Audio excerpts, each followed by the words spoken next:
नमस्कार दोस्तों, आप फिर से जुड़ चुके हैं हमारे YouTube channel Baba Guru blogger के साथ।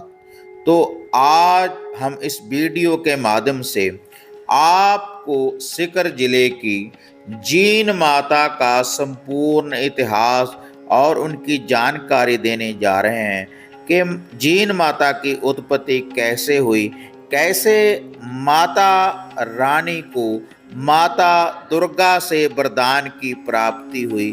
तो देखते हैं जीन माता का संपूर्ण इतिहास कि कैसे माता रानी ने शक्तियों की प्राप्ति की। जीन माता का इतिहास।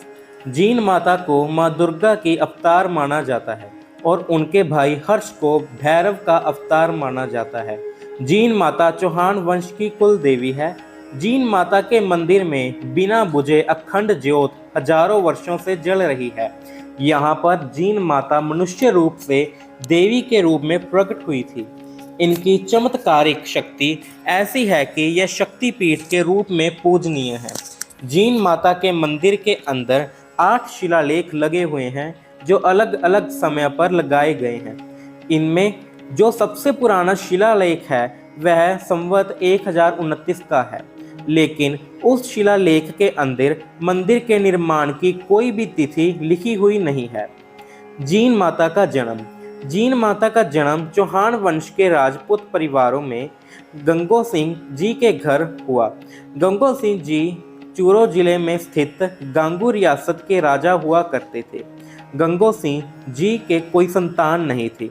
संतान सुख की इच्छा से एक दिन राजा गंगो सिंह जी अरावली पर्वतमाला में स्थित कपिल मुनि के आश्रम में गए और वहां उन्होंने गुरुवार की आज्ञा से तपस्या की और तब कपिल मुनि ने उन पर प्रसन्न होकर उन्हें एक पुत्र और एक पुत्री होने का वरदान दिया।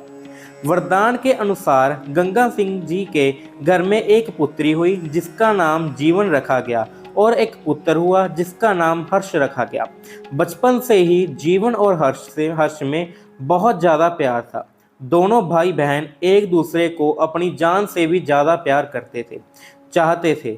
हर्ष की शादी बचपन में ही कर दी गई थी, यानी कि जब वह समझते ही नहीं थे तभी उनकी शादी कर दी गई थी। जब हर्ष जवान हुए तो अपनी पत्नी को लेकर आए। जीन अपने भाई से बहुत ज़्यादा प्यार करती थी, तो उसी के समान वह अपनी भाभी जी को इज्जत देती थी और इसी कारण से जीन घर का सारा काम खुद ही कर लिया करती थी। भाभी को कोई काम करने नहीं देती थी। भाई बहन का इतना अटूट प्यार देखकर हर्ष की पत्नी को ऐसा लगा कि हो ना हो इन दोनों में भाई बहन वाला प्यार नहीं होगा, कुछ और है। इस प्रकार जीन की भाभी के मन में पाप आ जाता है। एक दिन वह मौका पाकर जीन को बोल ही देती है कि मुझे ऐसा लगता है कि तुम दोनों में भाई बहन का प्यार कम है, कुछ और ज़्यादा है।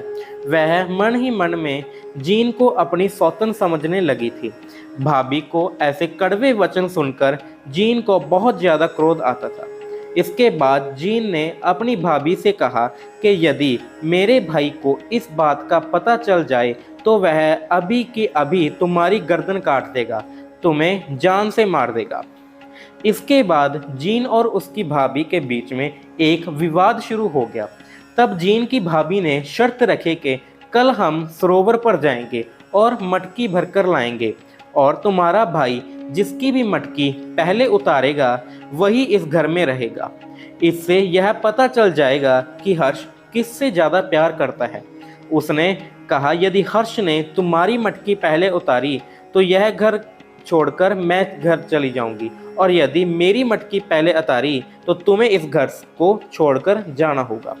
इसके बाद जीन ने इस शर्त को स्वीकार कर लिया, क्योंकि जीन को अपने भाई पर पूरा विश्वास था कि हर्ष उससे बहुत प्यार करता है और पहले उसी की मटकी उतारेगा। ऐसा ही होने वाला था, परंतु रात को उसकी भाभी ने खाना नहीं खाया और ऐसे ही सो गई। जब हर्ष ने अपनी पत्नी को ऐसे देखा तो उसने पूछा कि ऐसी क्या बात है कि तुमने आज खाना नहीं खाया। इसके बाद जीन की भाभी ने कहा कि मेरे और जीन के बीच में एक शर्त लगी है। हर्ष ने पूछा कैसी शर्त।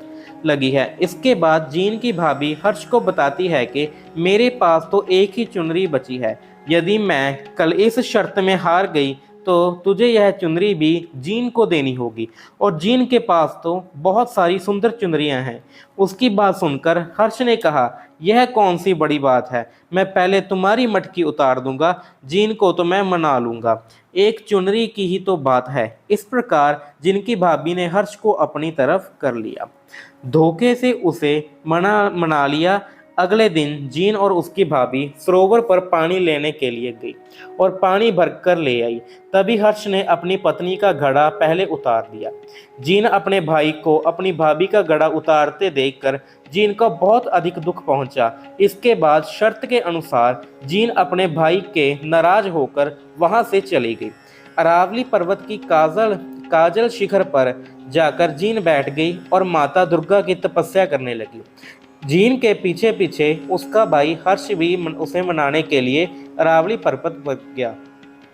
उसके भाई हर्ष ने जीन से कहा कि एक चुनरी के लिए तुम मुझसे इतनी नाराज कैसे होगी, ऐसी चुनरियां तुम्हें अपनी बहन को बहुत सारी लाकर दे दूंगा, चलो अब घर चलते हैं। तब मैंने अपने भाई हर्ष से कहा कि चुनरी की बात नहीं है भाई। तब हर्ष ने पूछा कि आखिर शर्त क्या थी। तब जीवन ने अपनी भाई हर्ष से पूरी शर्त की सच्चाई बताई। उसने अपने भाई को बताया कि इस शर्त में यह था कि जो भी हारेगा उसे घर छोड़कर जाना होगा, क्योंकि अब मैं शर्त हार चुकी हूँ तो अब मैं घर नहीं जाऊंगी। इसके बाद हर्ष ने कहा, यदि तुम घर नहीं जाओगी तो मैं भी घर नहीं जाऊंगा, क्योंकि वह अपनी बहन जीन से बहुत ज़्यादा प्यार करता था। तब जीन ने अपने भाई से कहा कि तो ठीक है, तुम भी यहाँ बैठकर भैरव की उपासना करो और मैं माँ दुर्गा की उपासना करती हूँ। इसके बाद दोनों बहन भाई तपस्या में मग्न हो गए। दोनों भाई बहन में अनंत समय का उपासना की थी और दोनों ही भैरव और दुर्गा का रूप बन गए। भैरव और माँ दुर्गा ने उन दोनों भाई बहनों को यह वरदान दिया कि कलयुग में तुम लोगों को हमारे समान ही पूजा जाएगा। राजस्थान के अलावा जीन माता पूरे भारत में पूजी जाती है। चौहान वंश के इनकी बहुत ज़्यादा मान्यता है। जीन माता का मंदिर सीकर जिले के एक गांव में स्थित है, जो सीकर से 30 किलोमीटर दूर दक्षिण में स्थित है। यहीं पर माँ भवानी जीन माता जी का एक बहुत प्राचीन 1000 साल पुराना मंदिर भी है। जयपुर से यह स्थान 108 किलोमीटर दूर है। आज भी यहाँ लाखों की संख्या में श्रद्धालु दर्शन के लिए आते हैं। जीन माता के दर्शन के बाद हर्ष भैरव के दर्शन भी किए जाते हैं। राजस्थान के कोयरा गांव में यह मंदिर स्थित है। नवरात्रि के समय 9 दिनों के लिए यहाँ भैरव मेला लगता है। एक बार मुगल बादशाह औरंगजेब हिंदू मंदिरों को तहस नहस करता हुआ आगे बढ़ रहा था। तब वह सीकर जिले में स्थित जीन माता के मंदिर में आ पहुंचा और औरंगजेब ने अपने सैनिकों को जीन माता का मंदिर तोड़ने के लिए भेजा था। लेकिन जीन माता ने कलयुग में अपना साक्षात्कार चमत्कार दिखाया। जीन माता ने वहां पर मधुमक्खियों का एक विशाल झुंड भेज दिया और उन मधुमक्खियों ने मुगल सेना पर आक्रमण कर दिया, जिसके कारण औरंगजेब के सैनिक घायल हो गए और मैदान छोड़कर भाग गए। अब औरंगजेब को इस बात का पता चला तो वह संभव यह देखने के लिए जीन माता के मंदिर में गया, तो वहां पर मधुमक्खियों ने औरंगजेब पर भी हमला कर दिया। इसके बाद औरंगजेब ने अपनी गलती मानी और जीन माता से माफ़ी मांगी और उन्होंने जीन माता को यह वचन दिया कि वह अखंड ज्योत जलाएगा। और औरंगजेब ने यह भी कहा कि वह हर महीने 1.25 मन तेल इस भेंट के लिए देंगे। उसके बाद माता जीन अपना प्रकोप दूर किया। तो ये था जीन माता का संपूर्ण इतिहास। अगर हमसे कोई इस इतिहास के बारे में कोई भूल हुई हो तो कृपया हमें क्षमा करना। तो जीन माता के मंदिर में तामसिक और सात्विक विधि के द्वारा भोग प्रसाद चढ़ाया जाता है और जैसी कामना लेकर साधक जीन माता के मंदिर में लेकर आता है तो वैसी ही मनोकामना जीन माता और श्री हर्षनाथ भैरव उनकी मनोकामना संपूर्ण करते हैं। तो आप भी जीन माता के दरबार में जाएं और अपने मन की मनोकामना को संपूर्ण करें। जय माता की। तो यह था जीन माता का संपूर्ण इतिहास। आपको इस इतिहास की जानकारी कैसे लगी हमें कमेंट बॉक्स में ज़रूर बताएं। अगर किसी और इष्ट कोई भी कुल देव कुल देवी की अगर आप इतिहास की जानकारी चाहते हैं तो हमें कमेंट बॉक्स में ज़रूर लिखें और बाबा गुरु ब्लॉगर चैनल को सब्सक्राइब करें, वीडियो को लाइक और शेयर करें। तो फिर मिलते हैं एक नई अपडेट के साथ, तब तक जय मां काली, जय बाबा भैरवनाथ।